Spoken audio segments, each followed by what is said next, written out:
ça tourne encore. Ah, d'accord. Bah, je vous laisse commencer de toute façon, Cécile. Bonjour à toutes et tous. Bienvenue à ce webinaire sur l'hypertension artérielle chez le chat et plus particulièrement sur les lésions oculaires.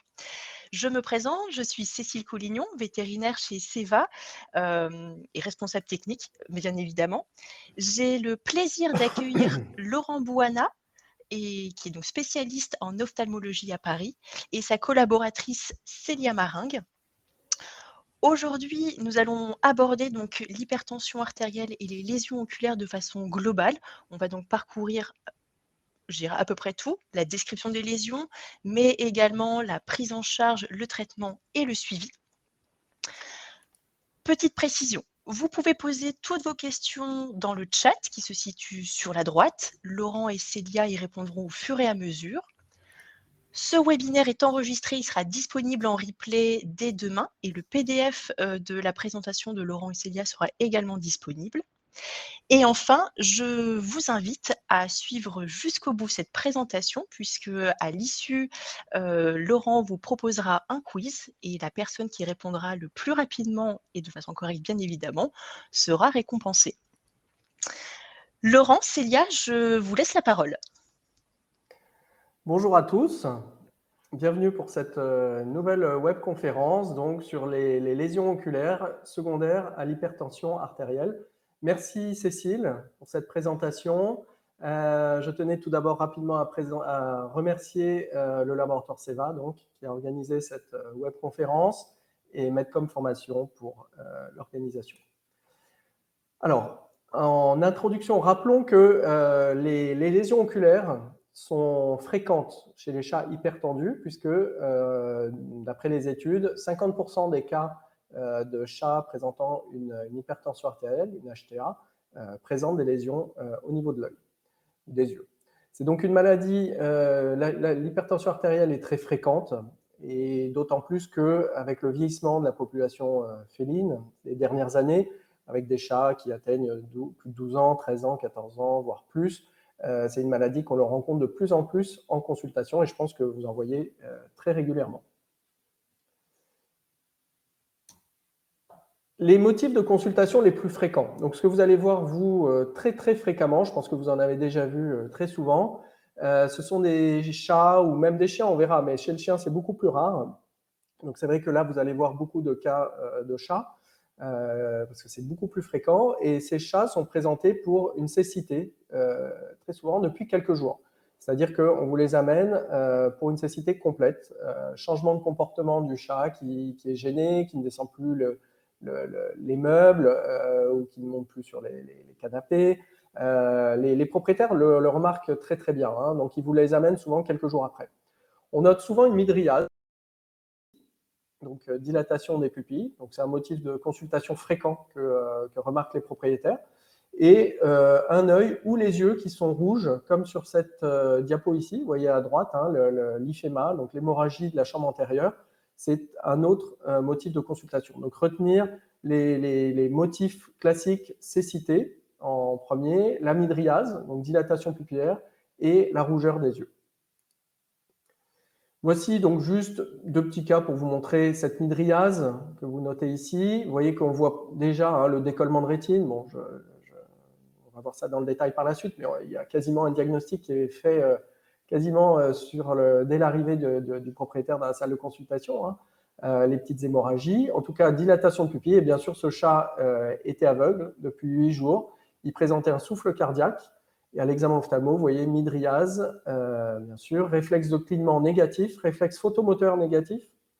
Et à l'ophtalmoscopie, nous verrons les signes caractéristiques. Tout le monde entend bien? Comme je n'ai pas de questions pour le moment, je voulais juste être sûr que ça fonctionne bien. Si une ou deux personnes peuvent répondre. Voici un autre cas chez un chat européen femelle 15 ans, donc souvent des chats âgés, hein, où vous notez la rougeur d'un œil à cause de l'hyphéma. Voici un rappel rapide du schéma du globe oculaire, de l'anatomie du globe oculaire. Vous voyez ici donc les différentes structures et les structures cibles de l'hypertension artérielle qui sont bien sûr les structures vasculaires. Donc il s'agit de la choroïde, qui est la tunique vasculaire de l'œil, l'iris, ici, les corps ciliaires et la rétine. Voilà, ce sont ces 4 structures qui peuvent présenter des lésions qui sont souvent des lésions hémorragiques secondaires à cette hypertension artérielle.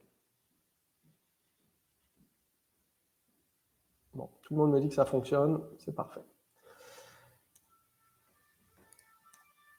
Comment regarder, comment examiner ces yeux, et en particulier comment examiner le fond d'œil. Donc vous pratiquez tous l'ophtalmoscopie avec des instruments plus ou moins perfectionnés. L'instrument de base que vous possédez tous, je pense, c'est l'ophtalmoscope direct que vous voyez ici, qui permet d'avoir une image de très grande taille et droite. Un autre appareil qui est intéressant, qui est aussi un appareil d'ophtalmoscopie directe, qui est le panoptique que vous voyez ici, que j'utilise beaucoup. Vous voyez ici son utilisation. L'intérêt, c'est que c'est un appareil très facile, un petit peu plus cher que l'ophtalmoscope direct que vous voyez ici, que vous avez tous, qui permet d'avoir une image avec un champ un peu plus grand, donc une image un peu plus petite. Et donc, c'est un bon intermédiaire, le panoptique, entre l'ophtalmoscope direct classique et l'ophtalmoscopie indirecte, qui est un petit peu plus complexe à utiliser, que vous allez voir ici, avec donc Célia qui l'utilise, avec l'utilisation d'un casque, l'utilisation d'une lentille. Donc, on a des lentilles de 20 ou 30 dioptries qui permettent d'avoir un grossissement différent, une image un peu plus grande avec 20 dioptries. Vous voyez ici la lentille. Et donc, on place le casque sur la tête et vous placez à peu près à 1 mètre de distance, un peu moins d'1 mètre, vis-à-vis de cette lentille que vous placez proche de l'œil. Ce qui va vous permettre d'avoir une image très large, quasiment tout le fond d'œil. Après, il faut se déplacer un petit peu et vous avez une image inversée. Donc, c'est vrai qu'il y a un petit coup à prendre, il faut en faire quelques-unes avant de s'habituer, mais ça vous permet d'avoir des images complémentaires de l'ophtalmoscopie directe et une vision plus globale des choses. Le fond d'œil. Ici, vous avez un fond d'œil normal de chien, un schéma, avec la papille que vous reconnaissez, qui correspond à l'insertion du nerf optique. Les veines, on a 3 veines chez le chien et chez le chat, donc assez plus épaisses que les artérioles. Donc on a ensuite 5-6 artères que vous voyez ici, beaucoup plus grêles. Le tapis sombre à ce niveau-là et le tapis clair ici. Donc là, il s'agit du fond d'œil de chien. Voici pour le fond d'œil normal de chat, où ici, je vous ai mis une pièce anatomique pour que vous puissiez voir la différence entre l'anatomie et le fond d'œil que vous voyez, hein, donc la rétine que vous voyez ici. Et voici le fond d'œil de chat avec papille, les 3 veines et les artères. Tapis clair, tapis sombre. Et donc, c'est au niveau de ce fond d'œil, qui est ici normal. Bien sûr, avant d'aborder les lésions anormales, pathologiques, il était bon de rappeler le fond d'œil normal, les images de fond d'œil normal, pour pouvoir comparer. Voilà, ici vous aviez le schéma, et ici un fond d'œil en ophtalmoscopie indirecte. Voilà, en ophtalmoscopie indirecte, vous avez cette image-là, hein, une image globale, et avec visualisation de quasiment toute la rétine. Encore une fois, il faut se déplacer pour voir en périphérie. Avec la papille, les veines et les artères. Et là, nous sommes en tapis clair et tapis sombre à ce niveau-là. Voilà, pour rappeler donc les veines en bleu, avec la flèche bleue, pardon, et les flèches rouges qui indiquent les artérioles, au nombre de 4 ou 6.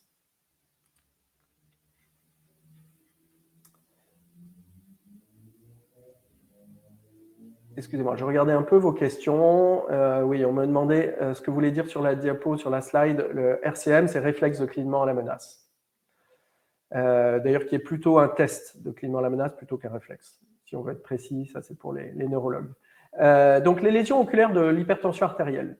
Ces lésions, elles sont multiples, bien qu'il s'agisse principalement d'hémorragie, mais on peut avoir en début, donc en stade 1, des œdèmes rétiniens, puis des hémorragies rétiniennes, comme sur cette photo, un décollement de rétine, des dégénérescences rétiniennes qui sont des lésions plutôt tardives dans l'évolution des lésions hypertensives, et des hémorragies vitréennes, donc un peu plus antérieures, et encore un peu plus intérieures des iphémas, c'est-à-dire des hémorragies de la chambre antérieure. Voici donc des lésions de moins graves aux plus graves. Avec le stade 1, on peut noter avant les hémorragies, donc en stade précoce. Donc là, c'est pour ça que c'est important de faire des fonds d'yeux, déjà pour vous habituer au normal, tout d'abord, et ensuite pour détecter des lésions précoces. Le but de cette présentation aussi, c'était vous montrer que faire un maximum de fonds d'yeux sur des chats à partir de 10 ans, si en plus ils sont suspects d'hypertension, avec un souffle, encore plus, mais surtout chat de plus de 10 ans, ça vaut le coup de faire un fond d'œil pour détecter des lésions très précoces. Donc là, on est sur des lésions précoces, donc stade 1, avec ici une tortuosité des vaisseaux. On voit ici la tortuosité, si vous comparez, donc là sur l'œil droit et l'œil gauche, vous voyez ici cette tortuosité, qui est un premier signe de lésion oculaire secondaire à l'hypertension artérielle. L'œdème rétinien, donc beaucoup plus facile à voir. Vous voyez ici une lésion d'œdème avec un petit décollement séreux à ce niveau-là. Et là aussi, une lésion d'œdème rétinien qui est une lésion un peu sombre, un peu grisâtre, comme vous le notez ici. Et donc, il s'agit là encore d'un stade 1 de lésion secondaire à l'hypertension artérielle. À partir du stade 2, on a des hémorragies rétiniennes, comme ici, avec des localisations différentes. On peut avoir des hémorragies, sous-rétiniennes, des hémorragies intrarétiniennes qui peuvent être superficielles ou profondes, et des hémorragies pré-rétiniennes. Voici un schéma un peu pas difficile, pas très facile à lire, mais ce qui nous intéresse, c'est ce que je voulais vous montrer, c'était les différentes formes d'hémorragie. Donc là, on a des hémorragies sous-rétiniennes. La caractéristique, c'est que elles sont rouges sombres, souvent de cette forme-là, plus ou moins étendues, mais généralement assez étendues. Retenez qu'elles sont sombres et on les voit derrière les vaisseaux que vous voyez à ce niveau-là. On a ensuite des lésions intrarétiniennes qui peuvent être superficielles ou profondes. Profondes comme ici, donc plutôt circulaire, ovalaire, et superficielle. La caractéristique des hémorragies intrarétiniennes superficielles, c'est qu'elles suivent la direction des fibres nerveuses que vous voyez ici, et donc elles ont un aspect un peu en flamme, comme vous le notez à ce niveau-là. D'accord ? Et enfin, des hémorragies pré-rétiniennes, donc qui sont à la limite du vitré, et qui sont souvent en quille de navire, comme ici, dues en fait à un dépôt des hématies en région inférieure, et qui donne cet aspect très caractéristique. Voici une hémorragie sous-rétinienne à ce niveau-là, avec l'aspect rouge sombre. Des hémorragies sous-rétiniennes ici, sombres, et des hémorragies intrarétiniennes profondes à ce niveau-là. Ici, des hémorragies sous-rétiniennes et intrarétiniennes profondes à nouveau. Et on commence à voir, dans ce cas, alors ça ne se voit pas à droite, mais sur l'image à gauche, vous commencez à voir une hyperréflectivité du tapis qui montre qu'il s'agit déjà d'une lésion un peu ancienne avec des débuts de dégénérescence rétinienne. Il est très classique de voir dans un deuxième temps des lésions de dégénérescence rétinienne, secondaires à toutes ces lésions hémorragiques et d'œdème.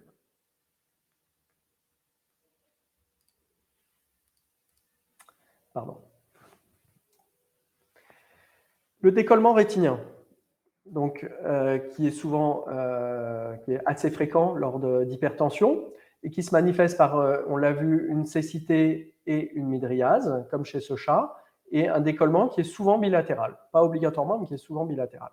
Voici ici une pièce anatomique, on voit bien le décollement qui est complet de la rétine de cet animal, et ici une image ophtalmoscopique de décollement de rétine chez un chien, avec cette image caractéristique. Là, c'est vraiment un décollement rétinien qui est dit en fleur de liseron, par analogie à une fleur de ce végétal. Ici, un décollement rétinien qui peut être très visible à l'échographie. L'échographie nous sert bien pour détecter des petits décollements, donc c'est complémentaire de l'ophtalmoscopie, qui est intéressant aussi en suivi, et qui est intéressant lorsque vous avez des hémorragies dans la chambre antérieure, parce que lorsque vous avez des hémorragies en chambre antérieure, à ce niveau-là, vous allez vous ne pourrez pas bien voir la partie postérieure en ophtalmoscopie. Et donc, l'échographie nous permettra d'être plus précis et de voir tout ce qui se passe en région postérieure, comme dans cette image, où vous voyez ici un décollement complet avec l'attache au niveau du nerf optique, au niveau de la papille, et ici, donc, l'image caractéristique en aile d'oiseau qui correspond à ce décollement séreux de la rétine.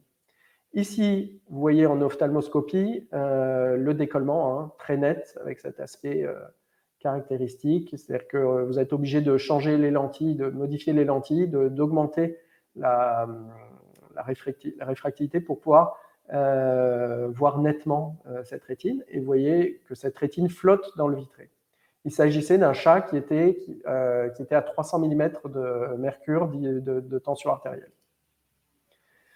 Ici, justement, pour vous montrer un cas avec un IFEMA, enfin un épanchement de sang dans la chambre antérieure qui nous empêchait de bien voir le fond d'œil en ophtalmoscopie. Vous voyez à l'échographie ce même œil. Vous voyez ici l'IFEMA. On voit ici ce caillot de sang dans la chambre antérieure qui est déjà un peu, qui se dépose. Et là, à ce stade-là, on parle donc d'IFEMA. Donc dépôt des hématies dans la chambre antérieure avec la pesanteur. Et ce qui est intéressant, c'est qu'on voyait chez ce chat un petit décollement de rétine à ce niveau-là, que on ne pouvait pas voir autrement que par l'échographie. Voilà, alors c'est mieux visible sur cette échographie, là, un peu plus grande, sur laquelle on ne voit pas l'IFEMA, mais sur laquelle vous voyez le petit décollement de rétine à ce niveau-là. Donc ça, c'est des décollements, voilà, avec la flèche, on voit bien. C'est des décollements qu'on va pouvoir suivre suite au traitement, et dans pas mal de cas, on le verra par la suite, on a des recollements de rétine et des chats qui retrouvent la vision. Je vais voir si vous avez des questions. Alors, comment préparer l'œil médicalement pour observer le fond d'œil? Oui, c'est vrai que je suis passé un peu vite parce que ce n'était pas l'objet de la présentation, mais c'est une question très judicieuse. La dilatation se fait avec du midriaticum. Donc, midriaticum, et il faut compter à peu près 15-20 minutes. Vous instillez toutes les 5 minutes une goutte pour obtenir une dilatation complète. Deuxième question intéressante, est-ce qu'une cataracte limite l'observation du fond d'œil? Oui, bien sûr, si la cataracte est assez avancée. Alors, lorsque vous avez une cataracte incipiente ou immature, donc des stades débutants, vous pourrez observer le fond d'œil, que ce soit en ophtalmoscopie directe ou indirecte. Par contre, si la cataracte est mûre ou hyper mûre, bien sûr, vous ne verrez pas le fond d'œil. Et dans ce cas-là, c'est là où l'échographie apporte des renseignements et la seule technique là, qui permettra de voir les lésions postérieures de l'œil.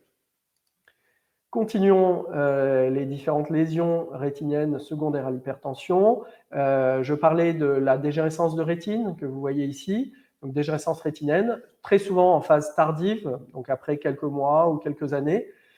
Suite à ces lésions, vous allez voir ces lésions d'hémorragie ou d'œdème, vous allez voir une hyperréflectivité et une diminution du calibre des vaisseaux. Donc là, on voit très bien sur cette sur cette image, sur cette photo, sur cette ophtalmoscopie, l'hyperréflectivité du tapis clair, qui signe, qui est typique de la dégénérescence de rétine secondaire à cette HTA. Et ici, une dégénérescence de rétine complète chez ce chat. Il y a une hyperréflectivité du tapis très marquée et une disparition complète des vaisseaux rétiniens chez ce chat. Les hémorragies vitréennes, donc un peu plus antérieures, donc hémorragie du vitré, souvent on voit des chats qui arrivent avec les yeux rouges, pas au niveau antérieur, mais derrière l'iris. Et il s'agit donc de lésions d'hémorragie vitréenne que vous voyez bien à l'ophtalmoscopie et qui sont à différencier de l'IFEMA, comme on va le voir par la suite. Voilà un chat qui arrive avec, ici vous voyez un œil qui est en midriase, donc il y a sûrement là des lésions de rétine, comme par exemple un décollement de rétine ou des hémorragies, et ici une hémorragie vitréenne qui fait que l'œil est rouge, mais derrière l'iris. Donc la localisation de l'hémorragie est vitréenne et non pas IFEMA, ce n'est pas dans la chambre antérieure. Ici, il s'agissait d'un chat qui avait une hypertension artérielle secondaire à une insuffisance rénale chronique.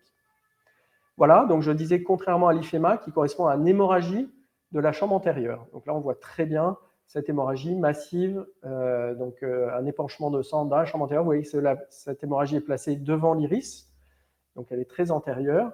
Et là, c'est encore un grand classique des lésions secondaires à l'hypertension artérielle. Alors, je l'ai montré dès le début de la présentation. pouvez avoir soit des lésions postérieures, mais aussi des lésions antérieures, comme c'est le cas ici. Voilà, pour montrer différentes formes d'IFEMA, on peut avoir soit un épanchement un peu diffus dans la chambre antérieure. Vous voyez que le sang ne s'est pas encore déposé avec la pesanteur, on n'est pas au stade réellement d'IFEMA. Ensuite, après quelques temps, avec la pesanteur, on a les hématies qui se concentrent en région inférieure, avec, vous voyez ici, comme un caillot sanguin, donc toujours en région inférieure. Et ensuite, cet IFEMA qui peut être plus ou moins important. Vous voyez que là, il est plutôt de petite taille, là, de plus grande taille, et des fois, cela peut carrément envahir la chambre antérieure. Et là, on voit bien que dans ces cas-là, ces deux cas, il est utile de faire une échographie parce que l'ophtalmoscopie ne sera pas facile, ou en tout cas même impossible sur cet œil-là. Voici un autre IFEMA que je vous ai montré qui est très discret à ce niveau-là et qui pouvait laisser penser à une tumeur. Il faut des fois se méfier. On peut avoir des images qui ressemblent à des mélanomes de l'iris ou de la base du corps ciliaire. Ici, voilà, on pouvait penser à un mélanome, mais en fait, il s'agissait simplement d'une hémorragie. Un autre cas intéressant qui montre une hémorragie, vous voyez, du vitré. On a un épanchement aussi dans la chambre antérieure. Ici, une hémorragie antérieure et de l'iris. Et à ce niveau-là, si vous regardez, c'est bombé. On a l'iris qui est bombé, qui est foncé, qui est noir, comme ici. Et je vous assure que chez ce chat, donc c'est l'œil droit et l'œil gauche, on a l'œil droit et l'œil gauche chez le même chat, et on pouvait vraiment penser à une tumeur. Cela mime vraiment parfaitement l'image d'un mélanome intraoculaire. Donc attention à bien différencier mélanome et hémorragie, certaines hémorragies qui peuvent ressembler à des tumeurs, et l'échographie permet de distinguer les deux. On peut avoir des lésions antérieures et postérieures. Par exemple, chez ce chat, on a des lésions postérieures avec une mydriase et des lésions rétiniennes, et au niveau de l'œil gauche, des hémorragies de la chambre antérieure. Chez le chien, là j'ai beaucoup parlé de chat, comme je vous disais, c'est vraiment ces lésions, ces lésions oculaires secondaires à l'HTA sont vraiment le plus souvent visibles chez le chien, enfin diagnostiquées chez le chat, pardon. Et beaucoup plus rarement chez le chien, mais cela existe chez le chien. On a aussi des hypertensions qui provoquent des lésions rétiniennes ou de la chambre antérieure et qui ressemblent à celles du chat. Ici, il s'agit d'hémorragie rétinienne que vous notez à ce niveau-là, chez un chien croisé de 6 ans qui était secondaire à une HTA, secondaire à une maladie rénale. Donc vous voyez que cela existe aussi, c'est beaucoup plus rare, mais cela existe aussi chez le chien. Voilà pour la présentation des différentes lésions. Avant de passer la parole à Célia Maringue, qui est ophtalmo avec moi à la clinique et qui est plus spécialisée donc qui est ophtalmo, mais qui a aussi une solide expérience en médecine interne. C'est pour ça que je lui passe la main sur cette partie plus sur l'hypertension. Je regarde s'il y a d'autres questions. Pas pour le moment. Donc, on répondra alors par la suite. Donc, je lui passe la main sur la mesure de la pression artérielle systolique. Bonjour Célia. Bonjour à tous. Donc, bonjour à tous. Donc, je vais essayer d'aborder avec vous la mesure de la pression artérielle. Effectivement, on va essayer de définir des valeurs usuelles et de classifier les différents stades d'hypertension. Et on abordera ensuite les causes et les traitements. Donc, pour commencer, au niveau des mesures de la pression artérielle, il y a plusieurs techniques possibles. Il existe une mesure directe invasive, mais qui n'est pas utilisable en pratique. Par contre, ce qui va être utilisé en clinique, c'est plutôt des mesures non invasives, le Doppler par exemple. Donc, vous avez effectivement une photo du matériel ici, ou des méthodes oscillométriques qui peuvent aussi être utilisées. Concernant la réalisation des mesures, il faut que l'animal soit au calme, avec le propriétaire de préférence. On le laisse pendant 5 à 10 minutes s'acclimater à l'environnement et on positionne soit en décubitus ventral, soit en décubitus latéral en retenant qu'il faut une contention minimale. On va positionner le brassard sur un membre ou sur la queue et la largeur du brassard doit représenter 30 à 40% de la circonférence de là où on va positionner le brassard. On élimine la première mesure et on réalise une moyenne sur 5 à 7 mesures. Concernant les valeurs usuelles, ce qu'il faut retenir, c'est que c'est assez compliqué de retenir un intervalle précis parce qu'il y a de nombreuses variations de la pression artérielle systolique, que ce soit par rapport à l'âge, le sexe, la race, le poids ou le tempérament de l'animal. Tout ça, ça conduit à des variations et on a du mal à définir un intervalle de valeurs usuelles. Il y a de nombreuses études qui ont été réalisées et il n'y a pas de consensus absolu, mais ce qu'il faut retenir, c'est qu'on a un animal qui est normotensif quand la pression artérielle est inférieure à 140. Toutes les données que je vous présente là, je les ai tirées donc, du consensus qui a été publié par l'American College of Veterinary Internal Medicine. Du coup, vous avez les références de l'article juste en dessous. Pardon. Donc, pour définir l'hypertension artérielle, ce qui est important de bien comprendre, c'est qu'on va la définir en fonction du risque d'atteinte des organes cibles. Les organes cibles, c'est les yeux, bien évidemment, les reins, l'encéphale et le cœur et les vaisseaux. Et donc, juste après, vous allez retrouver la classification de cette hypertension artérielle. Lorsqu'elle est inférieure à 140 mm de mercure, on a vu qu'il s'agissait d'un stade normotensif. Entre 140 et 160, on classifie à préhypertensif, avec un risque d'atteinte des organes cibles qui est faible. Entre 160 et 180, l'animal est considéré comme hypertensif, avec un risque d'atteinte des organes cibles modérés. Et au-dessus de 180, on parle d'hypertension sévère. Et là, effectivement, le risque d'atteinte des organes cibles, notamment au niveau oculaire, est très élevé. Donc, en ce qui concerne les causes d'hypertension artérielle, l'hypertension artérielle, elle est classée en 3 types. La première, c'est celles qui sont liées à l'environnement, donc liées au stress essentiellement. C'est l'effet blouse blanche qui est rapporté en médecine humaine là aussi.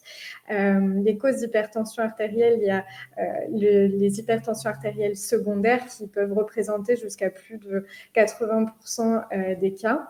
Et il existe aussi des hypertensions idiopathiques qui peuvent représenter jusqu'à 20% des cas chez le chat.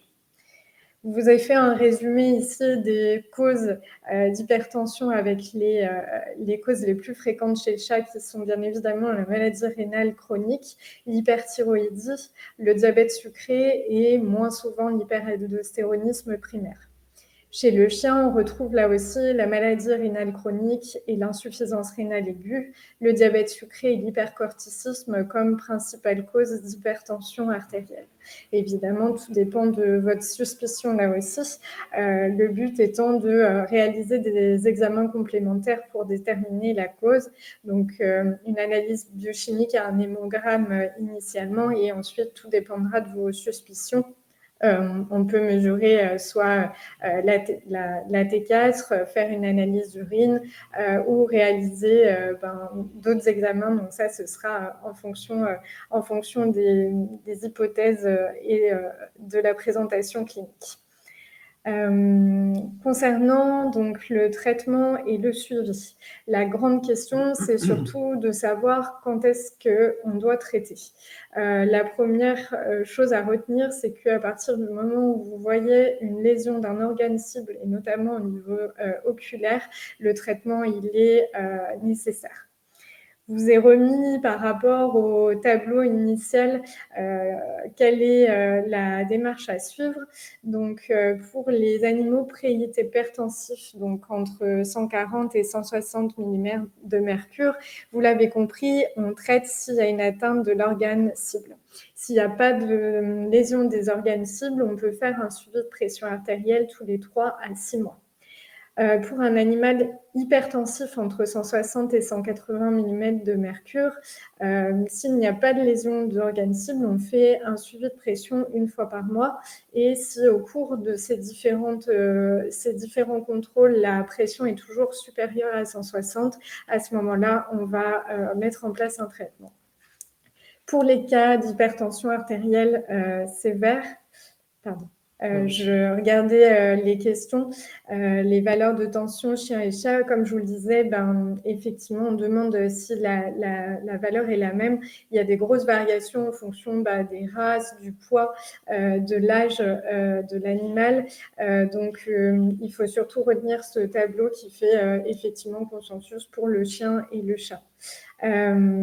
Ensuite, donc, vous parlez de l'hypertension artérielle sévère. Effectivement, donc, on traite s'il y a une lésion de l'organe cible. Si on ne trouve pas de lésion d'organe cible, la recommandation, c'est de faire une mesure de pression artérielle une fois par semaine et un traitement si la pression lors du contrôle est supérieure à 160. Dans tout ça, vous voyez effectivement l'intérêt du fond d'œil qui est un organe cible qui est facilement accessible et qui va nous permettre de bien évaluer si un traitement est nécessaire. On me pose une question sur le fabricant du PET-MET pour lequel une valeur supérieure à 170 indiquant que la méthode Doppler sous-estime la PA réelle. Je vous avoue que là-dessus, je n'ai pas forcément d'expérience pour le BETMAP. Nous, on utilise essentiellement le Doppler. Effectivement, peut-être qu'il faut quand même se rapporter aux données du fabricant. Voilà. Donc, du coup, concernant le traitement, ce qu'il faut retenir, c'est que l'objectif, c'est de limiter l'atteinte des organes cibles. En cas d'hypertension artérielle secondaire, il faut bien évidemment traiter la cause sous-jacente et l'objectif de traitement, c'est de diminuer progressivement la pression artérielle et éviter une chute brutale. Du coup, on me demandait, donc pas de traitement si pas d'atteinte, même si la tension est entre 140 et 160. Non, si vous faites vos mesures de pression de contrôle et qu'elles sont à chaque fois inférieures à 160 et qu'il n'y a pas de lésion d'organe cible, on conseille de ne pas réaliser de traitement. Voilà. Ensuite, donc, je vais évoquer le traitement chez le chat. La molécule qui est retenue chez le chat, c'est l'amlodipine. Donc, c'est un inhibiteur des canaux calciques. Et le but, c'est effectivement d'adapter la dose en fonction de la pression artérielle. Si vous avez une valeur inférieure à 200, on conseille une dose de 0,625 une fois par jour. Par contre, si la pression est supérieure à 200, on vous conseille de doubler la dose. L'amlodipine, c'est la molécule la plus efficace sur l'hypertension artérielle chez le chat et on s'attend à une diminution de PA d'environ 20 à 50 mm de mercure une fois qu'on a initié le traitement. Ce qu'il faut retenir, c'est que l'hypertension artérielle a des conséquences rénales et notamment des lésions sur les glomérules rénaux. Elle peut donc accentuer ou créer une protéinurie et dans plusieurs études, effectivement, la protéinurie influence de manière très importante la durée de survie. Donc, en fonction des cas de la pression artérielle et de la protéinurie que vous avez mis en évidence, on peut ajouter le telmisartan. À 1 mg kg, il va avoir un effet sur la protéinurie et à 2 mg kg, il a un effet sur la pression artérielle. Attention toutefois au risque d'hypotension et de déshydratation. Et le telmisartan a pour effet attendu une baisse de la pression artérielle de 20 à 25 mm de mercure. Je regarde juste les questions qui sont posées.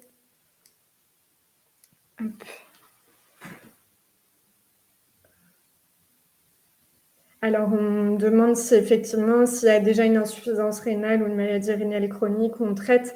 Il faut effectivement traiter la cause, tout à fait. Et puis, il y a quelqu'un qui m'a devancé qui a déjà parlé du telmisartan. Voilà. Pour le chien, tac. Ça ne veut plus. C'est bon. Pour le... ça n'a pas marché. Merci. Pour le chien, la prise en charge de l'hypertension n'est pas tout à fait la même. Effectivement, on conseille en prime abord d'utiliser plutôt des IECA. Donc, typiquement du bénazéprile, c'est ce qui est utilisé le plus fréquemment. La dose, il y a évalué en fonction de la pression artérielle là aussi, sachant que pour des pressions inférieures à 200, on laisse juste un IECA, mais par contre, lorsqu'on dépasse une pression artérielle à plus de 200 mm de mercure, on peut rajouter cette fois-ci de l'amlodipine. Le telmisartan peut être utilisé à la place de l'IECA lui aussi. Voilà, je vais repasser un espèce de petit arbre décisionnel pour le suivi. Donc, pour le suivi, une fois que vous avez initié le traitement, que l'hypertension artérielle est avérée, on fait un contrôle, une mesure de pression artérielle 3 jours après l'initiation du traitement s'il y a des lésions des organes cibles et 7 à 10 jours après sinon. Si la pression de contrôle est inférieure à 120, c'est qu'il y a une hypotension et qu'il faut diminuer la dose. Si vous êtes inférieur, entre 120 et 160, c'est que l'objectif est atteint et on fait un contrôle dans 4 à 6 mois selon la cause sous-jacente là aussi. Et si effectivement la pression est toujours supérieure à 160, à ce moment-là, il faut soit augmenter la dose, soit ajouter un autre traitement. Je regarde juste donc les questions. Si j'arrive.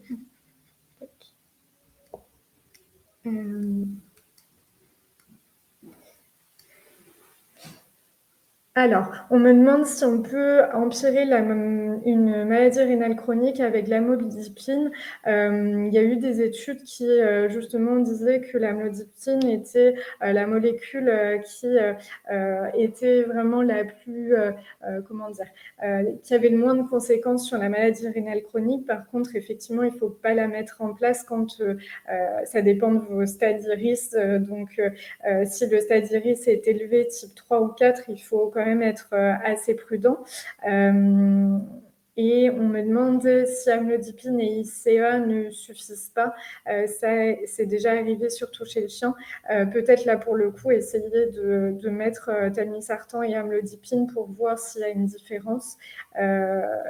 Et on me demande si on met telmisartan à 2 mg kg, est-ce qu'on diminue la dose d'amlodip? À ce moment-là, tout dépend de votre valeur de pression artérielle. Je suis consciente que c'est des questions très précises, mais il faut effectivement s'adapter en fonction de votre valeur de PA et faire attention à ces risques d'hypotension. Je pense que si la pression artérielle n'est pas très très élevée, il vaut mieux effectivement diminuer la dose d'amlodipine pour éviter justement ces risques d'hypotension et de déshydratation. Voilà, écoutez, j'espère, je vais passer la main à Laurent pour la suite. Pardon. Voilà, donc Célia, merci Célia pour la présentation des traitements. Les résultats des traitements. Je vais vous montrer quelques cas. Souvent, les lésions, comme vous l'avez vu, sont très graves au moment où vous les recevez. Ça peut même être des fois tardif.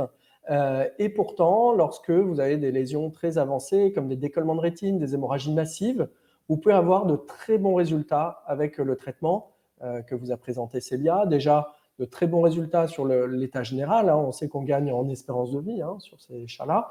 Mais là, maintenant, je vais parler au niveau ophtalmo. On a de très bons résultats avec des chats qui retrouvent la vision, des hémorragies qui disparaissent, des recollements de rétine.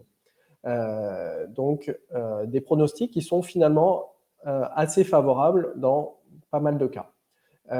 Ici, vous avez un chat qui a été reçu pour IFEMA important, qui envahit quasiment toute la chambre antérieure, donc secondaire à une hypertension artérielle, un traitement donc hypotenseur qui a été mis en place. Et ici, vous voyez le chat à 1 mois, vous voyez que l'hémorragie a commencé à se résorber. Et ici, après 2 mois, vous voyez qu'on a une disparition complète de l'hémorragie et des petites synéchies, des petites séquelles. On a des synéchies postérieures, une déformation de la pupille qui sont secondaires à cet ancien IFEMA. Mais en tout cas, les hémorragies se sont résorbées et on a donc une eu une bonne réponse au traitement. On suit aussi les décollements de rétine, et là encore, je vous ai montré tout à l'heure des décollements de rétine très marqués. J'en ai encore contrôlé un ce matin qui avait un décollement il y a 2 ans complet, un peu comme ici, là, que l'on voit au niveau de l'échographie, un décollement complet. Et le chat, en 1 mois, avait eu un recollement complet de sa rétine. Et là, c'est le cas de ce chat que je vous montre ici, en échographie, avant traitement, un décollement complet, et après traitement, où vous avez un recollement complet de la rétine, en 1 mois. Donc des résultats qui sont assez spectaculaires au niveau ophtalmo. Ça, c'est l'autre œil. Là, vous avez vu tout à l'heure l'œil droit, maintenant c'est l'œil gauche. Pareil, il avait un décollement complet avant traitement. Vous voyez ici la rétine complètement décollée, la tache de la rétine ici au niveau du nerf optique. Et le recollement, 1 mois après, vous avez la rétine ici qui est totalement recollée. Une étude récente de Young de 2018, donc il y a 3 ans, a montré que 58% des chats, donc plus de la moitié des chats, récupèrent la vision, et parfois à long terme, avec les traitements qui vous ont été présentés. En conclusion, on retiendra la fréquence des lésions oculaires lors d'hypertension artérielle, et ce sont souvent les premières lésions, les premiers organes cibles de cette hypertension artérielle, d'où l'intérêt de regarder les yeux, de faire des fonds d'yeux de façon précoce lorsqu'on suspecte une hypertension, ou alors chez tout chat à partir d'un certain âge, et aussi chez certains chiens, lorsqu'on suspecte une tension, ou chez des chiens âgés. L'importance du dépistage, donc voilà, fond d'œil et mesure de la tension artérielle, ce sont les 2 examens importants à réaliser. L'œil qui est un révélateur précoce de la maladie, des lésions qui sont facilement visibles à l'ophtalmoscope, on l'a vu, donc ophtalmoscopie directe ou indirecte, et qui vous permettent de détecter des petites lésions, comme des petits œdèmes de la rétine, ou des petites hémorragies, comme des décollements plus importants, ou des lésions majeures de décollement de rétine ou d'hémorragie rétinienne. Et des traitements qui sont assez simples, quotidiens, c'est souvent 1,5 ou 1 comprimé par jour, à mettre en place avec finalement de bons résultats, malgré des lésions graves, et donc des lésions oculaires graves, et aussi un retentissement sur l'espérance de vie de l'animal. Voilà, on va terminer par le quiz. Vous savez qu'on termine classiquement nos webinaires par une question avec un ouvrage à gagner. Cette fois, on a choisi l'Atlas et manuel d'ophtalmologie féline, que j'ai eu la chance de coécrire avec Gilles Chaudieu. J'ai choisi ce livre, bien sûr, en relation avec le sujet. Donc, est-ce que vous êtes prêts? Je vais vous mettre une image, et donc on va suivre qui est la personne qui répond en premier et qui gagnera cet ouvrage. Attention, voici l'image. Donc, on attend un diagnostic. Alors, suspense. C'est bizarre, je ne l'ai pas. Bon. Ah non, c'est parce que c'est là. Bon, faux départ, on y va. Voici le cas. Donc, c'est un chat. Vous voyez qu'il a une mydriase. Il a 3 ans. Je vous aide. Donc, j'attends de voir qui va être la première personne. Donc, c'est un chat de 3 ans. Donc, déjà, un peu particulier. Ce n'est pas un chat âgé. Donc, pas classique par rapport au cas que je vous ai montré tout à l'heure. Ah bah ça y est, Mélanie a déjà trouvé, ça a été rapide. Bravo. Intoxication aux antivitaminiques K. Bravo Mélanie. Vous avez été très rapide. Je pensais que ça mettrait un peu plus de temps, mais voilà, vous êtes excellent. Donc bravo. Donc chat de 3 ans avec un décollement rétinien complet. Donc je vois que vous répondez décollement rétinien, exact. À gauche comme à droite ça ne se voit pas, mais il a une mydriase, on peut le suspecter. À gauche, on voit qu'il y a un décollement et des hémorragies. Voilà, donc ce qui pouvait nous mettre la puce à l'oreille, c'était le fait que ce chat ait 3 ans, donc c'est un peu atypique. En général, comme je vous disais, c'est plutôt des chats âgés, après 10 ans. Et il s'agissait bien d'une intoxication aux antivitaminiques K1. Bravo Mélanie. Merci à tous de votre attention. Donc, comme Cécile Collignon vous l'a dit, du laboratoire Séverin vous l'a dit au tout début, là, il s'agissait d'une présentation un peu globale qui abordait un peu tous les domaines liés à l'hypertension et aux lésions oculaires. Mais courant 2022, nous ferons un petit cycle de plusieurs webconférences. Il y en aura minimum 3 en collaboration avec Seva, où on rentrera un petit peu plus dans le détail de chaque domaine. On rentrera un peu plus dans le détail du traitement, des différentes lésions. Voilà. Là, on avait essayé de vous présenter un panorama en 45 minutes. Voilà, on arrive juste à 45 minutes tout juste. Donc, on a quelques minutes. Ouais, vous avez répondu. Là, je vois qu'il y a pas mal de réponses. Bravo. Oui, Laurent, il reste encore quelques questions auxquelles vous n'avez pas Oui, répondu. justement. Donc, j'allais y venir. Oui, j'allais rester. Voilà. Hein. Vous savez qu'on avait quelques minutes pour répondre encore à des questions, s'il y en a, avec Célia. Tu peux te rapprocher un peu. Voilà, on est tous les deux là pour vous répondre. Cécile, vous avez peut-être sélectionné des questions Oui, tout à fait. Il y avait, est-ce que l'on peut ajouter de l'atropine pour éviter les synéchies? Alors, oui, tout à fait. On peut ajouter de l'atropine dans certains cas. En fait, il est vrai que lorsqu'on a des hémorragies massives, on peut avoir des symptômes très similaires à l'uvéite. Et d'ailleurs, il arrive donc de faire des traitements anti-inflammatoires locaux avec de la dexaméthasone, comme le Maxidrol par exemple, qui pénètre bien dans la chambre antérieure, pour limiter l'inflammation associée aux IFEMA. Et l'atropine peut être aussi mise en place pour limiter les synéchies, tout à fait. Donc c'est un traitement d'uvéite avec dexaméthasone en local et atropine. Et attention à suivre la tension de l'œil. Alors, pas la tension artérielle cette fois, mais la tension de l'œil. Si vous mettez en place de l'atropine, qu'il y a des synéchies, vous pouvez toujours avoir une hypertension secondaire. Vous savez que l'atropine provoque des hypertensions intraoculaires. Et donc, il est important, enfin, conseillé de suivre la tension intraoculaire lorsque vous mettez en place un traitement avec de l'atropine comme ça. Très bien, merci. Une autre question. Suite au décollement de rétine, le traitement doit être mis en place en combien de temps pour espérer récupérer une vision? Je me permets de répondre. Ouais. Du coup, la mise en place du traitement, elle doit être très rapide.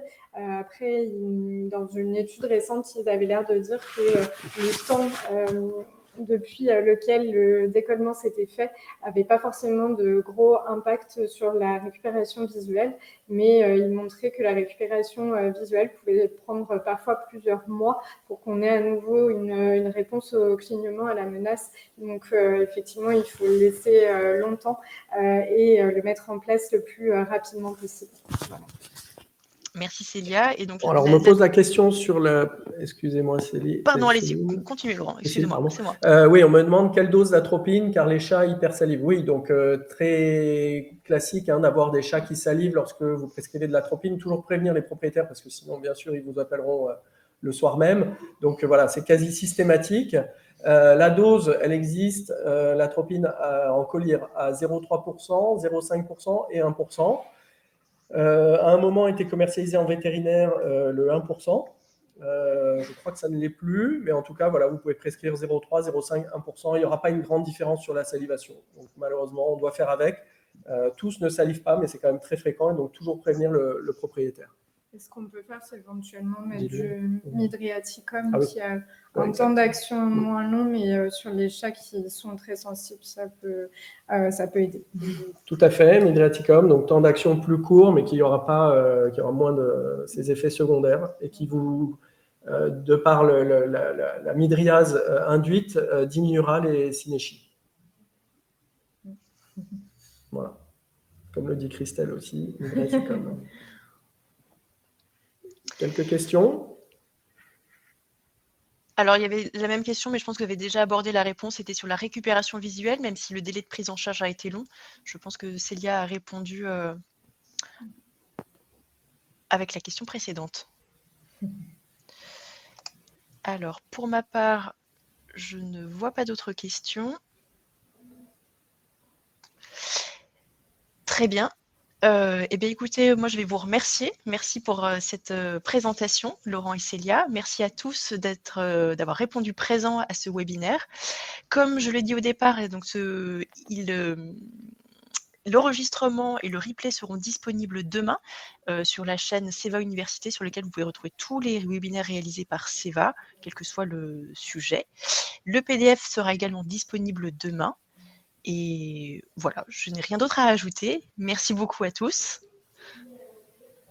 Merci. Je vois une question qui est passée là sur le risque de glaucome lors de synéchie, c'est ça? Ou lors d'hémorragie, oui. Donc c'est vrai qu'en théorie, lorsque vous avez des hémorragies très massives comme celle que je vous ai montrée là, à un moment donné, la quatrième, là, il y en avait 4, la dernière en bas à droite, c'est vrai que vous pouvez avoir un angle qui fonctionne moins bien, hein, une moins bonne filtration de l'humeur aqueuse et donc un risque de glaucome.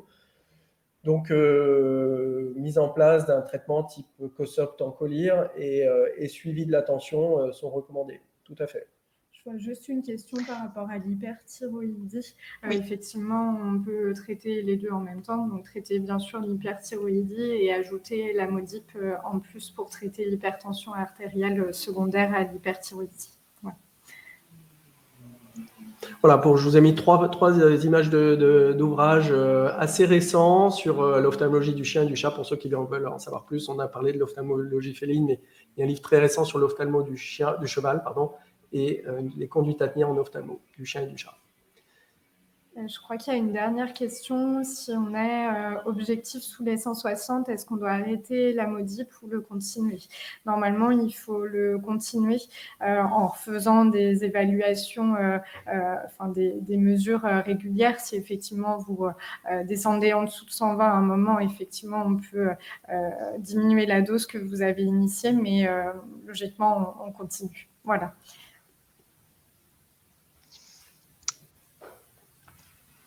On regarde s'il y a d'autres questions. Merci à tous en tout cas. Merci à vous. Merci pour toutes vos questions. C'était enrichissant. Non, je crois qu'il n'y en a plus. Et donc le PDF va être disponible là, dans l'heure qui vient pour ceux qui veulent le télécharger. Merci et à bientôt. Donc 2022 pour la suite des webconférences sur l'HTA. Cécile, dernier mot? Merci beaucoup. Tout à fait. Rendez-vous en 2022. Au revoir. À bientôt. Au revoir.